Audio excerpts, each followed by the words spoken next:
Hello everyone, 11 জানুয়ারি ছিল তো আমার হাজব্যান্ডের বার্থডে। আর এই জন্য তো প্রত্যেকবারই ওর ফ্রেন্ডসরা রাত্রেবেলা কেক নিয়ে আসে। তো 12টার পর ওর ফ্রেন্ডসরা কেক আনলো, কেক কাটিং হলো।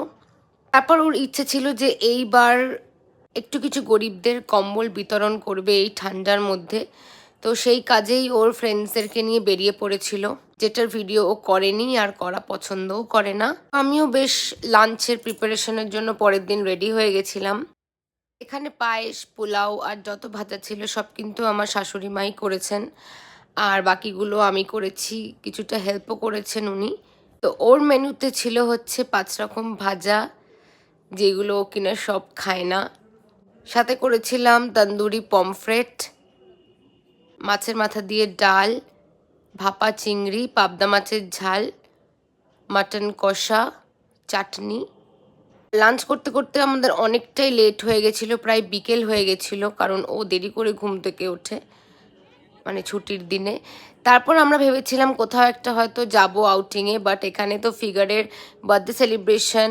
আগের বারও কিন্তু আমাদের বাড়িতে বার্থডে সেলিব্রেশন হয়েছিল, মানে আমার হাজব্যান্ডের। তো এখানে আবার আজকে ফিগারের বার্থডে সেলিব্রেশন ফিগারের বার্থডেতেই হচ্ছে, মানে ফিগারের বাড়িতেই হচ্ছে। ওর এবার 8 ইয়ার্স হলো। আর দিদিরা কিন্তু আমার হাজব্যান্ডের জন্য একটা কেক অ্যারেঞ্জ করেছিল।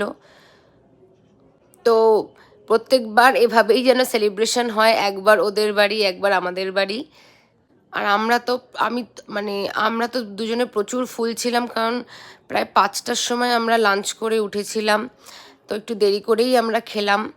আর এখানে সবাই মিলে ওরা সব ফান করছে। আর ফিগার তো ভীষণ দুষ্টু, আর ওর যে কেকটা ছিল রাতেই কাটলাম, তো খুব ভালোই কাটলো ওর বার্থডেটা। চলো tata, bye bye, see you in the next blog.